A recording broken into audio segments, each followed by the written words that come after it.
Hey, everybody. Dave Hagan here. Today, we're going to talk about emails. That's today on the Financial Wellness Podcast, Coronavirus Edition.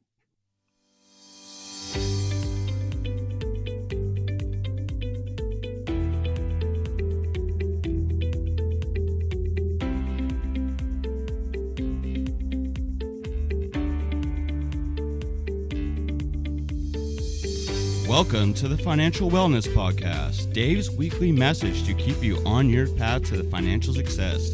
Here is your host, financial problem solver and talk show host, Dave Hagan. Hello, everybody. Thank you, Nick, and welcome to the Financial Wellness Podcast. This is Dave Hagan.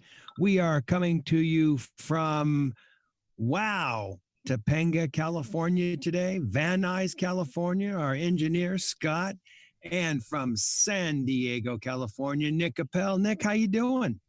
Dave, doing great. Just recovering after a great July 4th. I hope you and the family had a good July 4th. Yeah, I hope it had not a lot of fireworks and stuff in it for you, eh? Not a lot. And also, the beaches were partly closed. So I just went over to my girlfriend's and we had a great time. No, that's nice. Yeah, we just hung out together, had some good food and some good drink in the backyard. And that was enough. That was enough this year, all the beaches were closed or mostly closed in Southern California. They didn't have any fireworks shows. We were going to go see a show, and they canceled it just a couple days before, and probably they should. We're in a situation right now where, gosh, that infection rate just keeps growing, and it's frustrating as can be. Yeah, it's very frustrating, and I just wish there was just a black or white answer, but as the time progresses, I feel like there's not. Yeah. I mean, here we had kind of conquered this or substantially conquered it, and we had a lot of maintenance still to do. And then other issues came up that have been very difficult for everybody to deal with. And now it seems like we're back to the coronavirus. It's like, it just doesn't let up. It's pretty brutal. Very brutal. Well, let's do this. Let's talk about some emails. We haven't done emails for a couple of weeks now, and they've kind of built up. I think we've got some interesting things going on, and they do relate to the coronavirus. So, Nick, why don't you read that first email that we had talked about? Sure. This email comes from Jeff. It's a little bit long, so just be patient with me. It says, "Hi, Dave. This is Jeff checking in after listening to the emergency fund issue. I thought I'd update you on how we're doing during coronavirus and online shopping and handling the incoming products. Firstly, in the garage, I have an area where we have 6 pairs of gardening gloves laid out. For our Amazon Fresh deliveries, we open the garage as soon as the driver arrives, and we ask him or her to leave the groceries in the driveway. Wearing the gloves, the bags are brought into the garage. The products are removed from the bags and brought into the kitchen and placed on area of the countertop reserved for incoming groceries. The bags that were containing the produce, which were left in the garage, are placed in the trash, and the gloves removed and placed at the end of the queue on the bench containing the other 5 pairs. Woo, this is a long process. I then go into the kitchen and, using kitchen towel sprayed with bleach, wipe down everything except the produce and place the clean items on another area of the bench. Then the incoming section of the countertop where the groceries were initially placed is wiped down with bleach. Finally, I wash my hands for 20 seconds. Incoming mail and Amazon boxes are placed in the garage and not touched for 24 hours. This may be overkill. Hope you are all well and we are enjoying the shows. Jeff." Oh, wow. I know Jeff.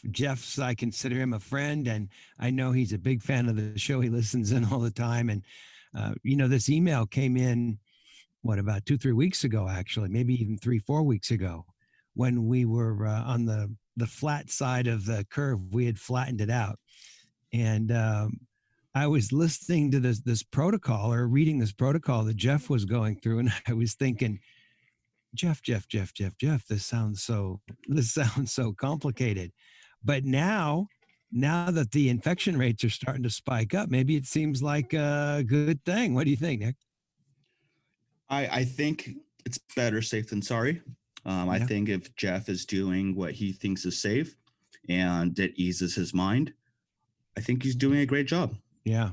Yeah. I mean, 6 pairs of gloves or whatever, all laid out on a workbench and all that. I mean, are you going through this much? I know you're a pretty safety conscious guy. You going through all that? I like to think I'm safety conscious, but this is just not what I would do. Yeah. I do, wear masks, but when it comes to gloves, I don't wear gloves because I wash my hands more frequently. Yeah. And I understand his concern. However, coronavirus is, it's still very prevalent, Yeah. and it doesn't seem to be going away anytime soon. And we don't even have a vaccine yet. And so I think what Jeff is doing is perfectly fine. Right. And it's getting mostly elderly people, but also prime time people as well, children as well. I mean, it's just a tough time out there right now. Here we thought we had it beat, and people weren't really paying attention all the way, and now the rates are rising, and it's pretty darn difficult. Pretty darn difficult. You know what I did? I went out and gave blood. You know why, Nick? Surprised me, Dave. Well, they always need blood, and you try and do it periodically. You get a free antibody test. Oh, I didn't know that. Yeah, right now the Red Cross is doing like a free antibody test, and so they'll take your blood, and they'll send you the results in about a week. So who knows? Maybe I'm invincible. You know what? I think it's great. I always think it's great to give blood as often as you can. And, if you're concerned at all about the virus, here's your chance to get a free test. No, absolutely. It just seemed like a nice way to accomplish two objectives at once. And a lot of times you can have this virus and not even know it. Who knows? I mean, maybe you've got the antibodies, and they say you're not necessarily guaranteed to be invincible, but I got to think that it's worth something, and a lot of people are getting tests, so that might be a good thing to do. So everybody go out there and give blood and get that free antibody test. And just to piggyback off that, I was just writing a paper last weekend, and one of the facts I put into the paper, which I thought was interesting, is that it's estimated that 25% of the people who test positive for coronavirus are asymptomatic. And so, like what you were just saying, how people might not have symptoms, they might not even think that they have it, but they still get tested. Right. And what do you know? 1 out of 4 are positive. Right. Wow. That's crazy. That's crazy. And it seems to me that there's some ways that, I mean, this is just Dave Hagen talking. I'm not a doctor, but some ways that we could reduce the risk that we come in contact with the virus. I mean, it seems to me that you could pick it up on your shoes, walk into your house. It could get into your house. You lay down to wrestle around with the dog a little bit, and now you got it up in your face. Or these boxes. I mean, I don't quarantine the boxes. I want to tear into them. I want to get that imperfect produce, get it cooking, or I want to get that T-shirt or whatever that I ordered. And I don't let it sit out there. And I probably should. I was listening to, what was it, Saturday Night Live, and they were doing tips on how to deal with packages that are delivered. Did you see that? No, I don't. I did not. It was just killing me. I forget which which comedian did it, but they basically said, hey, when it comes in, put it right down by the front door, and spray it all down with some chlorine or some Clorox or some bleach or whatever, and let it sit there for a day, and then call the delivery service and make them take it back because you don't want it anymore. That's funny. Yeah, I mean, I thought kind of a clever take on that. But yeah, I think we've got to be a little thoughtful about these boxes, about our shoes, about those kinds of things. But we just can't go nuts either. I just got such a tickle out of Jeff's procedure because obviously it worked for him, and certainly there's nothing wrong with it. But it was Do I want to say thorough? Very thorough, Jeff. So pretty cool. Pretty cool. Do you wash your food when it comes from the market? I don't. Well, veggies, yeah, like Yeah. produce, Yeah. but that's just a common standard that I Thing. usually do. It when you're at the market, you don't know who picks up, a tomato. You don't know who picks up a cucumber. You don't know who picks it up and is like, you know what? Here's one little blemish. I'm not going to take it. You don't Yeah. know where their hands have been, and also you don't know where Ralph's or Trader Joe's. You don't know who their supplier is. You Yeah. just don't know, and you can't be safe enough. So Yeah. I think everyone should be washing their food before they use it or cook it. Yeah, probably a good thing. Probably, and I don't even worry about, the people that are involved in the distribution of the food so much. But what about just someone walking through the store and they sneeze and it's someone that doesn't wear a mask? Now you've got stuff all over your vegetables. You eat it, it's not going to hurt you because your digestive system, they say, will kill that virus. But you pick it up, you handle it, it rolls onto the countertop, blah blah blah blah blah blah blah. Now you potentially have yourself an issue. So, yeah, I think we've got to be thoughtful. I think we've got to be careful. And apparently, we haven't been careful enough. And that can affect your financial wellness. Your not only your wellness, but your financial wellness. I Somebody's out mean, for yeah, like what if you get sick? yeah. Now No. you got now you got bills to pay. Yep. When they could have been avoided. Right. Right. Right. And certainly, oh my goodness, if you're not feeling well, don't show up. Or employers out there, if someone calls in sick, I mean, at this point, tell them, please stay at home. Oh my goodness gracious, because we just don't need it moving around. Apparently, it's pretty mobile. Pretty mobile. Nick, have you noticed how much communication with another human being happens in the lower part of our faces? I mean, talking to someone in a mask is such a less expressive, less successful communication. Take me to school, Professor Hagen. No, I mean, tell me all about it. I mean, I've just kind of noticed. I mean, part of the whole expression, is somebody's eyes, but also somebody's mouth, and the little quirk of the corner of the mouth, or the movement of the lips, or something like that. I mean, remember a couple shows ago we were talking about this professor emeritus from UCLA that was talking about the fact that what was it, 97% of our communication, or 93% of our communication was nonverbal. And if you take half of the head out of that communication, I think it becomes much more difficult, especially if you're trying to make a funny or cute comment. Like, yeah, and that makes sense. I mean, imagine talking to someone and you say a joke and you can't tell if they're smiling. Right. You can't tell if they're digging it, or if they're ready to cuss you out or something, if they're offended or whatever. Yeah. Or, we go into, go into Starbucks, and the baristas are always a lot of fun just to talk to while they're whipping up your coffee and what have you. And, you crack a joke or you want to ask them something, and it's just a very drab communication, doing it just through the eyes. It seems to me if you didn't want to talk to anybody all day long, you could have a little microphone behind your mask with about 6 stock comments.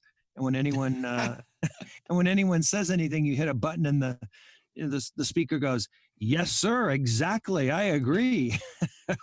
No, I think I have that on my iPhone to where I can't answer a phone call. It says like ignore but send a message, and it brings up like 5 boilerplate things like, I can't talk right now. Can I call you later? So that made me think of that. Yeah, that would work exactly the same way. But yeah, I mean, that'd be interesting because someone wouldn't even be needing to move their mouth, but they would be communicating in a boring kind of way. Right. Think about that for the upcoming presidential election. Let's pretend for a minute that both candidates wear masks. Are we getting into politics, Dave? No, not at all. I thought this was a politics-free show. But they could be rolling a speech behind their mask, right? Well, and no one would know. No one would. This is just Nick Appel's interpretation, but I think some people might like if one or more of what will be the nominees could just have six automatic sayings compared to a ramble onto something that the person should not be rambling onto. Yeah, yeah, you just cut them off, you know. Hey, one other thing I want to circle back to Jeff's email. You know, something else, Jeff. If it works for you, do it. If it gets you through the night, do it. You know, if somebody else says, "Well, that's overkill," so what? Do what makes you comfortable, and you're not going to worry. And if you take a few more additional risk points off the chart and you're happy about it, I think that's a great thing. But it was a pretty complicated scenario. A lot going on there over at Jeff's house. A lot going on. Thanks for the email, Jeff. We love it that you are keeping in touch with us. We appreciate it. And I'm sure that we will hear from you soon. Hey, let's do another email, Nick. You got it. All right, Dave. So this is from Sarah. Sarah says, Dave, I would like to ask you a question about my career. I'm 45, married, and my kids are grown and gone. My husband has a full-time job. I've worked in the travel industry for the same company for 22 years. I was recently furloughed for 6 months by the company due to the coronavirus. They are nice enough to provide health insurance during this time, but my husband and myself have to fend for ourselves for the next 6 months. This seems inherently unfair. I really like my job, but do you think I should look for another one? I just really would like to hear your thoughts on this. Thank you, Sarah. Wow, Sarah, that's a tough beef. They just lay you off for 6 months. But on the other hand, what are they going to do if they continue to pay people and they don't have money coming in? You know, they're going to be out of business pretty quick. Didn't she say travel industry?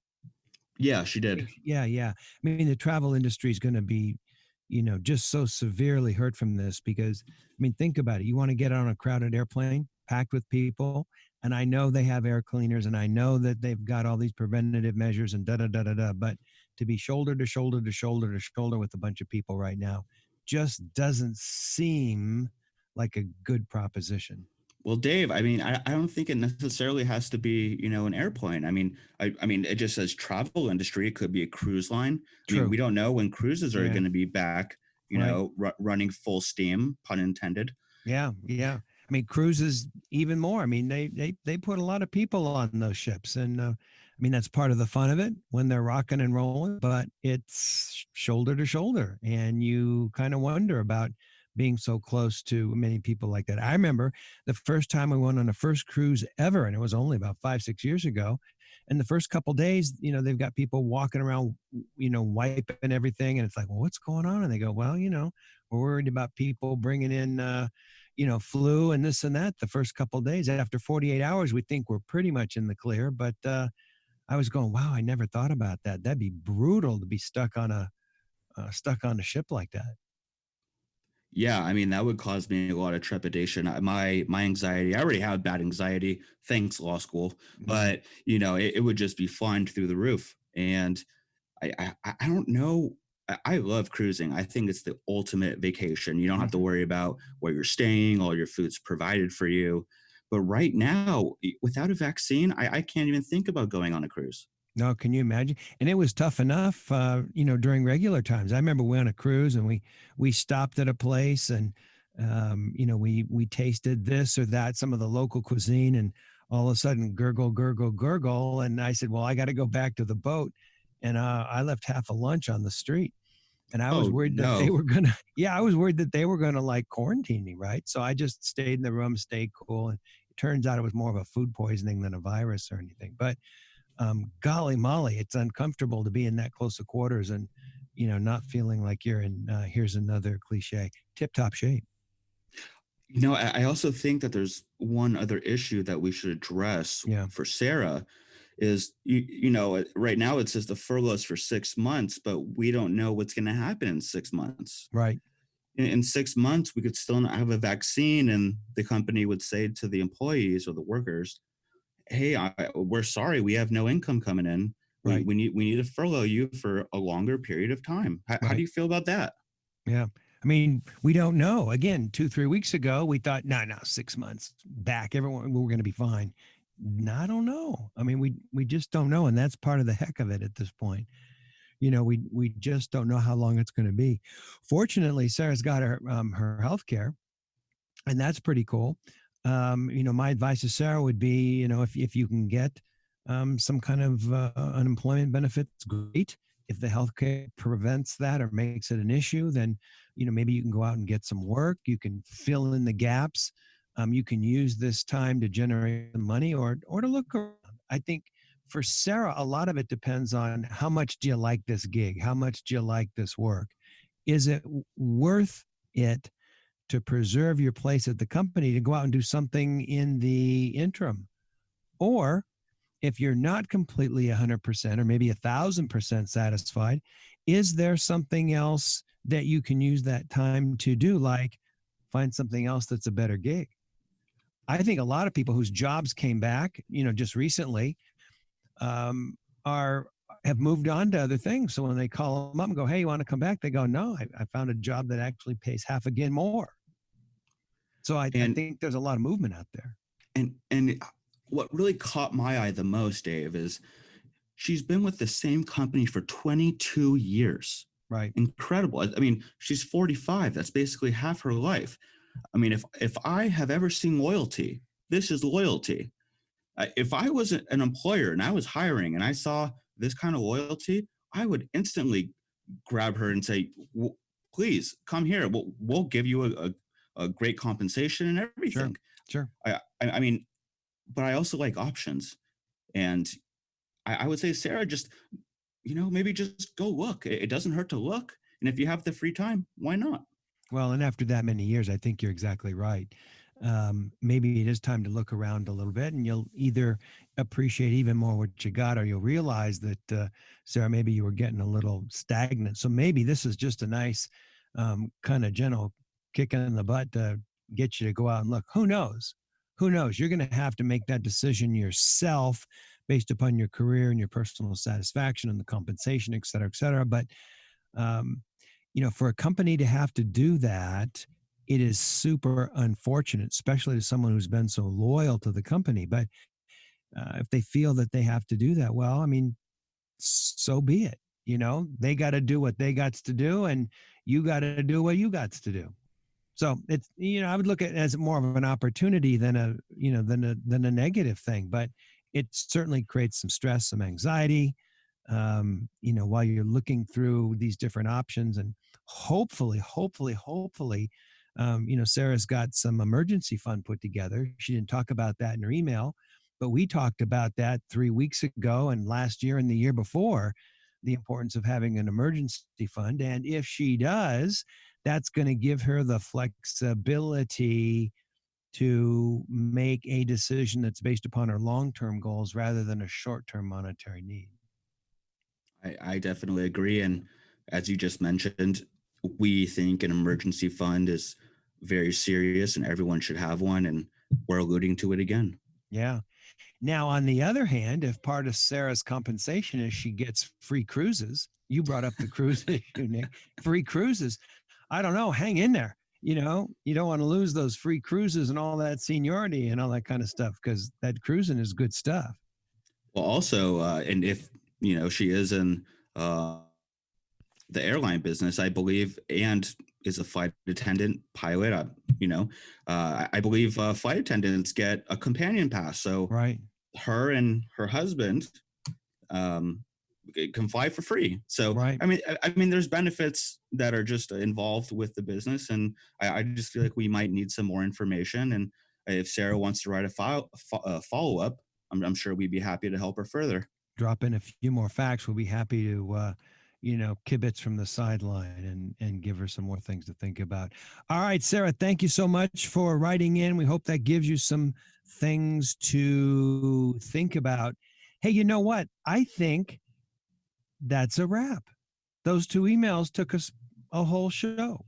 Nick, I want to thank you for dropping in and joining us. Brian Reed will be back next week too. Everybody, thanks for listening. Keep sending in those emails, or if you want to send in an audio email, go to the website, thefinancialwellnesspodcast.com, and hit the record button, and that recorded question will go right to my cell phone. We'll answer it on a future show. Hey, thanks for listening. Come back next week. Nick's got some stuff that he wants to talk about. This is Dave Hagan, and you've been listening to the Financial Wellness Podcast.